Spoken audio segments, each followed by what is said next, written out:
Good morning, hello again everyone, and welcome if you are new here. This first deep clean video today is going to be the start of my pre-Christmas full house deep-ish clean. So my plan is to go through each room and give it a semi-deep clean before I can then begin putting out all of my Christmas decorations. Now you may see the odd bits, as you just have seen, sneaking out as I'm going along, and I will also be putting away all of my autumn bits as I go along and I get cleaning. So in this week's video we are going to be looking at the deep clean on my master bedroom and my kitchen. So I really wanted to start with these two rooms because I think it's most likely that these will be the first couple of rooms that I'm going to be decorating for Christmas.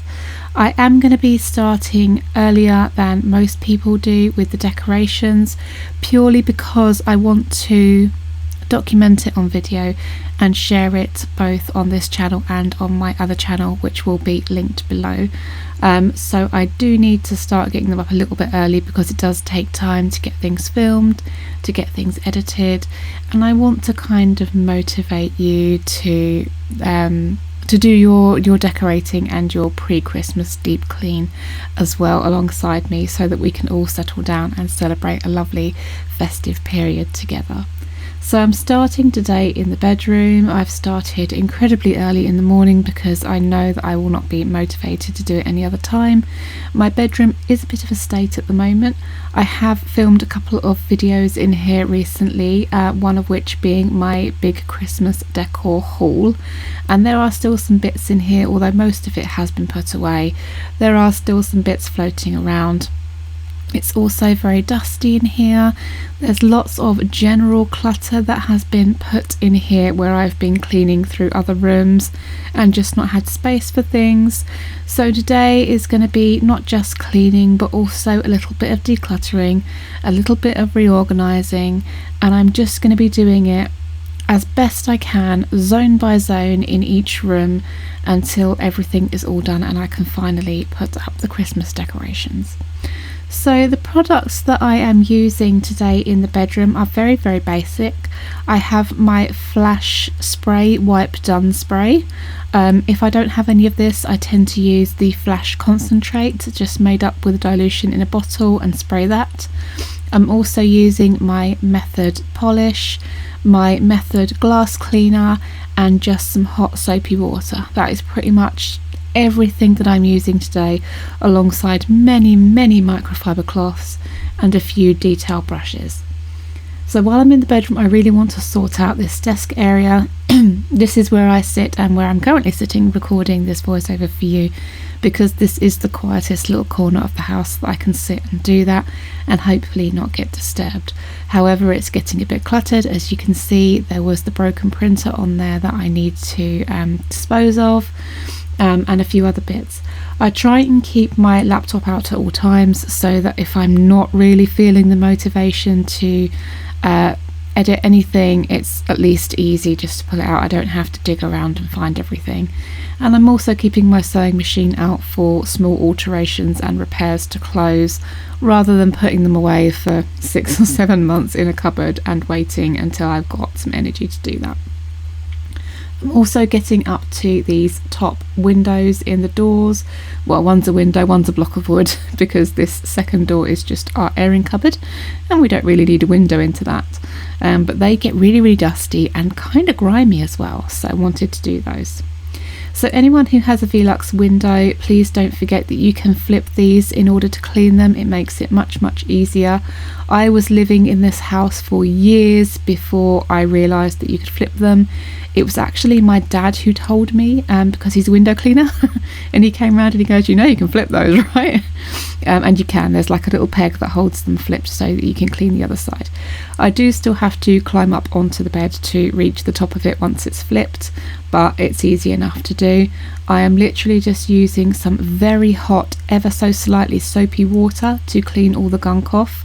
This window is always incredibly dirty because it's on the actual slope of the roof, and therefore every time it rains we get all the gunk off of the roof tiles, kind of sits on this window and then bakes in the sun basically.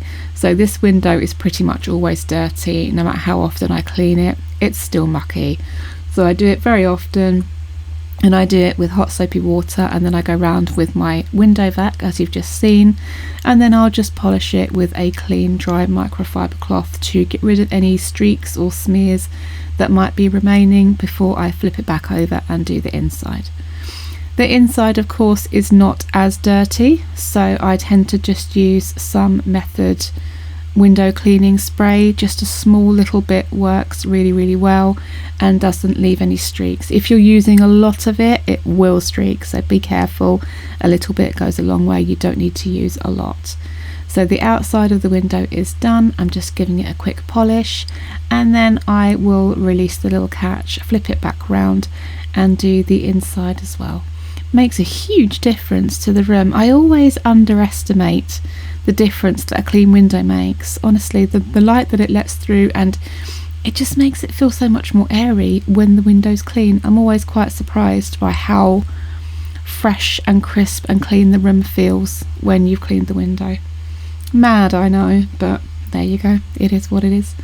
A clean window is really important. I was also filming this for a short. You might have seen the short ahead of this video coming up. I'm trying to film shorts as I'm going along so that you guys have got something to watch between the long videos. I know it's taking me a while at the moment to get the longer videos out. There's a bit more of a gap between each one, but I'm trying to get them to you as quick as I can. Everything's fine, it's just taking a little bit longer because I have more errands and duties to run now that my husband and I have separated. It's no big deal. It just is going to take me a little bit longer to find the time to film everything, to edit everything, and to get it up for you. So next on the agenda, I just wanted to go over this radiator, because when I redecorated the room I must have forgotten to cover the radiator. It has lots and lots of tiny little specks of paint where I was rollering the paint onto the wall. It was quite expensive to get somebody to come and take the radiator off the wall, although I know if you want a job doing properly, you should do it properly, and I should have had someone come and take the radiator off the wall, but it was an expense that I just didn't have the money for at the time, and I forgot to cover it, so it's covered in lots of specks of paint. So I'm just using a kitchen sponge to get all of those little specks off so I can clean it properly. So next up is the skirting boards. I've kept this in real time for you because I didn't really want it to whiz past, and I do find that skirting boards are one of the most satisfying things to clean in a room. Now, when I got down on my hands and knees, these looked clean, but as you can see from that sponge, they absolutely were not. It's another curse of the big skylight window. When you open that, all the dust comes in from the roof tiles, and so these skirting boards that are underneath the window are always kind of grimy. It doesn't matter how often you do them, they're going to be kind of grimy. So it was very satisfying to get these skirting boards done today, and I really wanted to show you just the amount of gunk that was on that sponge when I finished. The good thing is it's a satisfying job, it's a quick job, and it does change the whole perception of the room. I'm quite often looking at my skirting boards when I'm sat in a room thinking, oh, they're a bit manky, they need a clean, and very rarely can I be bothered to do it, but when I do, it's very satisfying. I like it. So now that those are done, I'm just going to have a little quick hoover around here with my shark. It needs a bit of a clean out itself, but I really want to get the deep cleans done before I clean out the hoover. I will, however, make a short of me cleaning out the hoover so that you guys can see how I take it all apart, how I clean it, so that if you happen to have one of these or a similar hoover at home, you can kind of follow along and give yours a good service as well. It just helps them to keep running efficiently. I've also got some new what they call filters and things for this one as well that I need to put in too, so that will be coming up within the next week as I'm going around getting all of the deep cleans done. I'm thinking it might be an extra video, maybe midweek, for the rest of the deep cleans, because I don't want this to drag on for too long because I'm putting my decorations up soon. So I'm going to go through just really quickly today, and I'm going to get the carpet shampooed. I try and do this once a month throughout the whole house.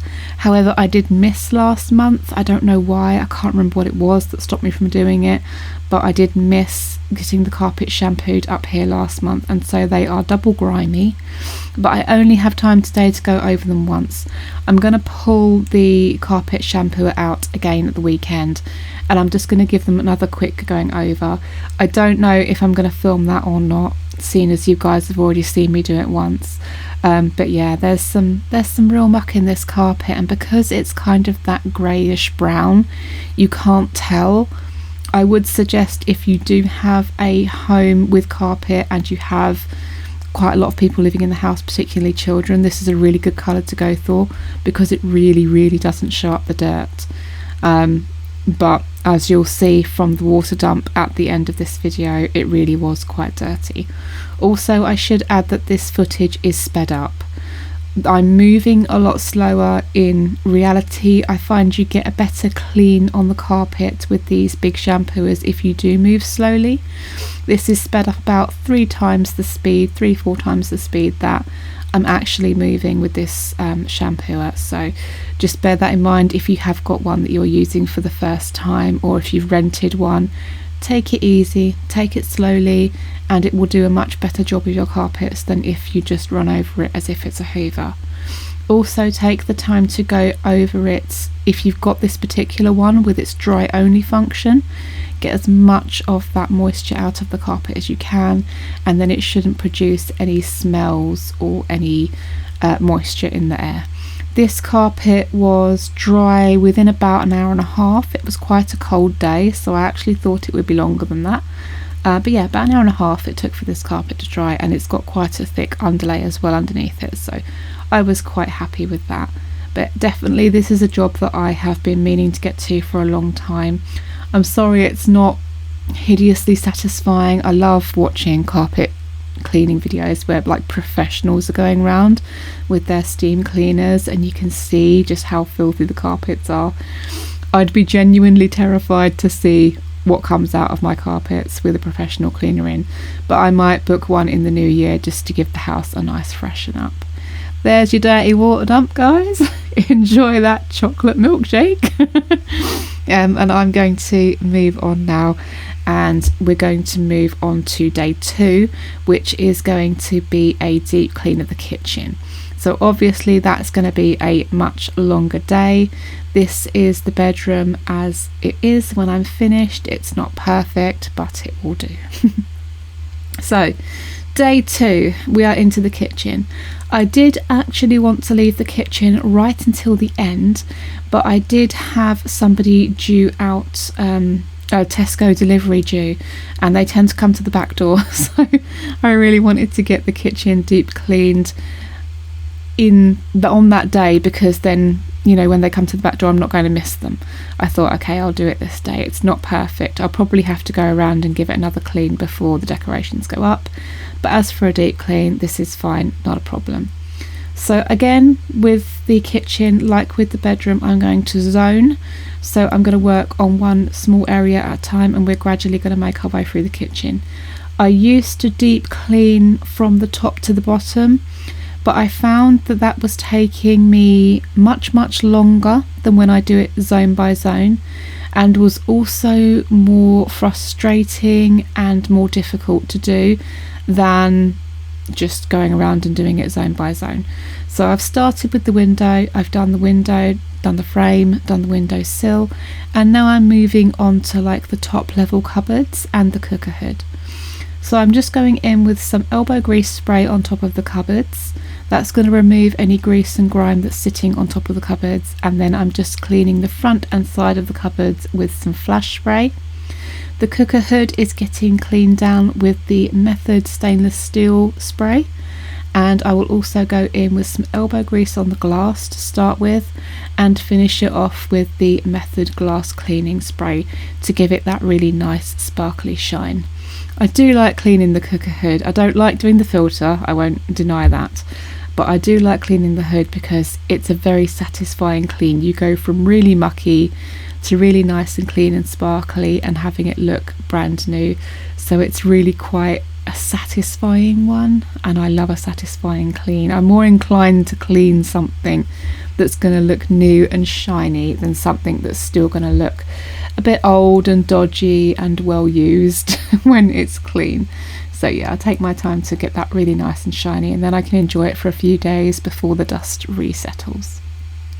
Moving down the kitchen, I'm just going in with flash spray. I don't know why I've switched to flash halfway through. I did start with elbow grease, but clearly the flash is doing the job. It got it all clean. And obviously polishing the fronts as well. I will come back around later on and just go over the cupboard fronts with a bit of just clear hot water, just to remove any residue from the flash. It doesn't often leave any streaks, even on the high gloss cabinets, but it's for my own peace of mind knowing that there's no residue left of the flash. It helps a lot. So yeah, we'll get that done. And then I'm going to move on to the top of the fridge, which gets cleaned a little bit less frequently than it should. I did also plan to clean the fridge inside today because, like I say, it's delivery day, and I have been trying to clear out the fridge completely the day before a delivery is due. I didn't get time this week, so I'm hoping to do it today, but I won't film it because you guys don't need to see that every week. It's very much the same, and then once a month I will pull all of the shelves out and things like that and give them a good clean as well.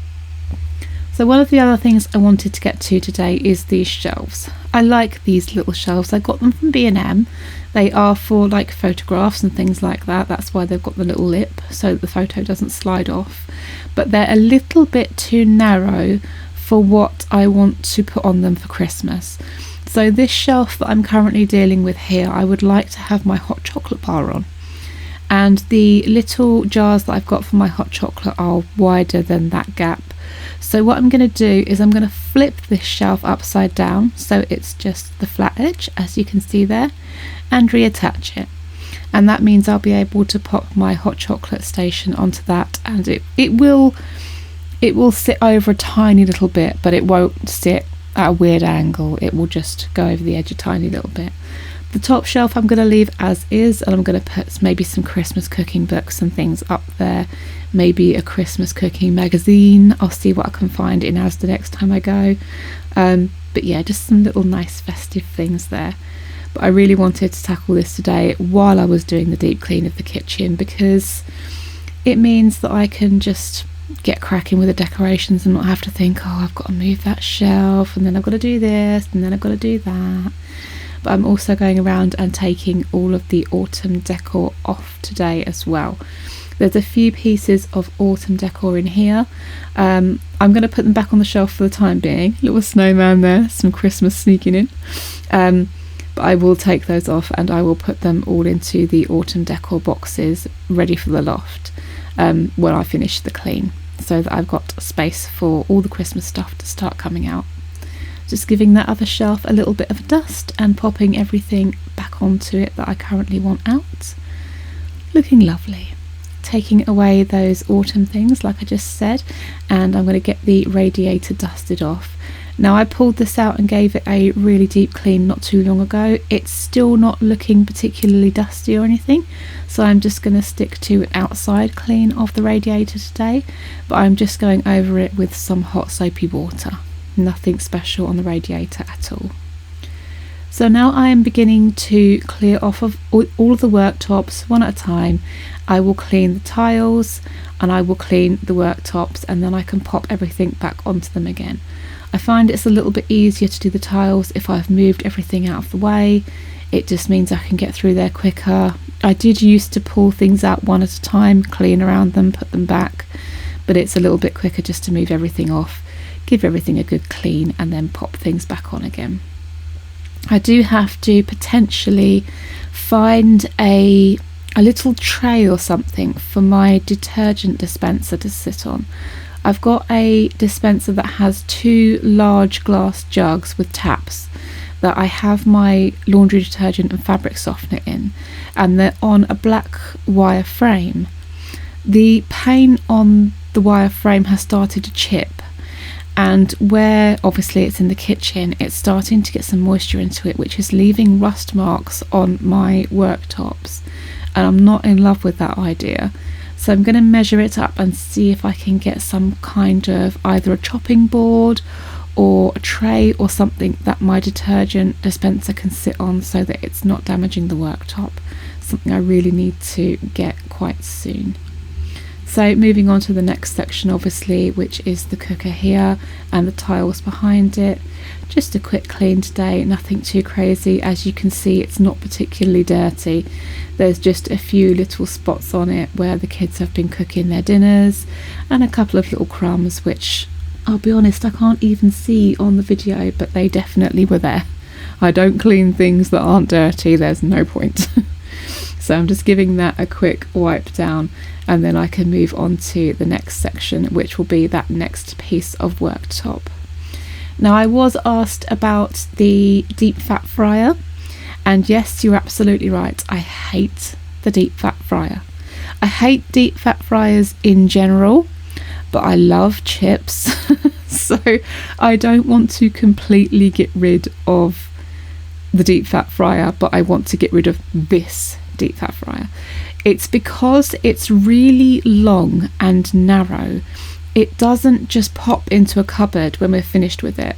It has to sit out on the worktop, and it's really ugly and industrial, horrible, greasy, grimy thing. And I want to have one that looks more like an air fryer. Fortunately, those styles are also cheaper, so that's great. I want to try and find a cream one if I can, or a white one. And then I can pop it into the cupboard when we are finished with it. We only have chips maybe once a week, once every 2 weeks, something like that. It's not something that needs to be sat out on the worktop the whole time. I hate looking at them. I hate that they're greasy and grimy and horrible, and they attract dust. So yeah, I will be looking at getting a new fryer very, very soon, but for the time being, this one's going to have to stick around until I've found the right one. I have found quite a few cream ones, but they are like the hob top ones, like chip pans, and I really want to avoid those because they are so dangerous. My mind is not brilliant. I'm a bit scatty, I'm a bit forgetful. If I leave that on, there's nothing that's going to stop that oil from just getting hotter and hotter and hotter and causing a fire. Whereas the deep fat fryers, the electric ones, tend to be thermostatically controlled. They will not going to get excessively hot. I mean, they will get hot, of course, but they won't get excessively hot. They won't combust without any sort of help. And so that's much, much safer with my scatty brain as it is than getting a actual chip pan. But at the moment, I'm struggling to find a deep fat fryer that's cream. I'm finding lots of air fryers that are cream, and like I say, a hob top fryer that's cream, but no actual electric ones. So that's going to be something I'm going to be continuing with for a while, I think. So I've just done this last little bit of worktop. I've also found a cream coloured slow cooker, so I will be changing that out as well soon, and I shall be rehoming this silver one. It probably, in all fairness, will just go into the shed or into the loft or something. In case my cream one breaks, I will have a spare. And sometimes there are days when I do a slow cooker meal and I also would like to do like a rice pudding or an apple crumble, which come out really nicely from the slow cookers. So I could grab out the spare one and do both then. But I have found a cream one. I'm very happy. All my appliances, well, my small appliances are going to be cream, and it's going to look gorgeous. I also got some new fridge magnets. The kids have been writing naughty words on the fridge ever since I got them. So I do apologise if you ever see a video where I've not noticed them in the background. I've managed to avoid it so far, but yeah, I come down every morning and there's a new naughty word on the fridge. The joy of living with teenagers and relenting and buying alphabet magnets. Don't buy alphabet magnets if you've got teenagers and you don't want naughty words on the fridge. That's all I'll say on the matter. It's quite funny though. So the next stage of the kitchen that I'm going to be doing is just cleaning the lower cabinets and these drawers. Again, I'm just going in with the Flash spray wipe done, It's nice and easy. It's literally does what it says on the tin. Spray, wipe, done. You don't need to rinse it. I do rinse it if I've used quite a lot. So if I've got a particularly mucky spot and I will spray quite a lot of it, I will wipe that with a rinse first, but you don't need to. It's totally fine. And it does a really good job. I like it. And just cleaning the front of the oven. I've really got to clean inside the oven, but I really don't want to. I might hire somebody. I know this is a cleaning channel and that I'm supposed to enjoy cleaning, and I do, I really do, but I don't enjoy cleaning the oven. I hate cleaning the oven, and I put it off for too long because I hate it, and then the oven ends up even worse. I think I'm just going to bite the bullet and I'm going to hire somebody to come and clean the oven every couple of months, and then I can just do little intermittent cleans in between and I don't have to worry about it anymore. That will be lovely. So I'm also going to give the washing machine front a little bit of a clean today. This does get a service clean every month. I will be doing a short of that this week coming up because it is due its monthly deep clean this week. So I'll do a little short of that. I'll show you how I actually service clean my washing machine, but I do tend to wipe down the front of it a couple of times a week anyway, just to keep it nice and clean. So moving over to the door now, I'm going to get the glass in the window. I'm going to do the frame and the handle. It's quite mucky. Again, I'm going in with the flash and the Method Glass Cleaner spray on the actual glass. The handle, it's going to be the flash as well. The door gets quite grubby. I'm not sure how it gets grubby from the inside. The outside, I totally understand, you know, it's outside, but inside seems to have mud up it all the time, and I don't really understand. I'm wondering if it's where people are wiping their feet and kind of kicking backwards and it's hitting the door. I'm not entirely certain, but yeah, I need to go over it a little bit more frequently than I am, because once you get down on your knees close to it, you can see just how much ick there is on the door, and it's not very pleasant.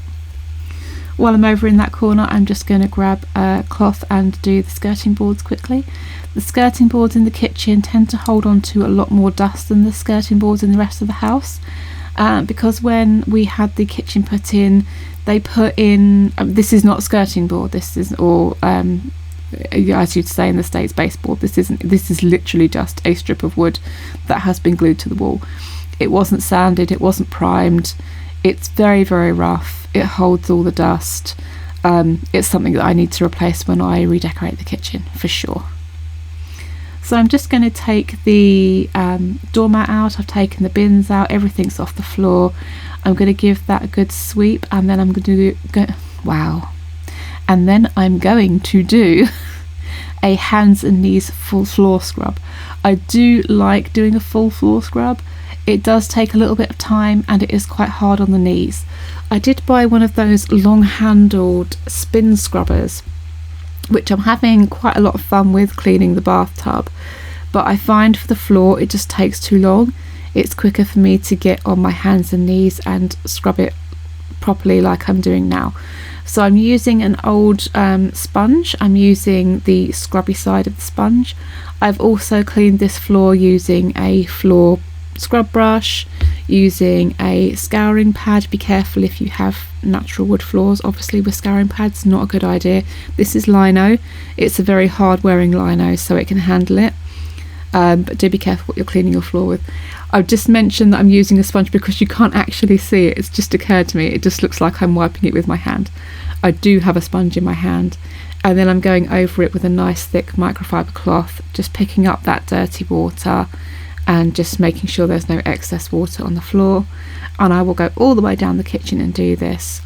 One of the advantages of the small kitchen is this doesn't actually take too long, but it does take it out of your knees. It really, really does. And then that will be the kitchen fully deep cleaned, which I'm really, really happy about. I'm going to do a deep clean. The next one that's going to be due is probably when I have taken my decorations down.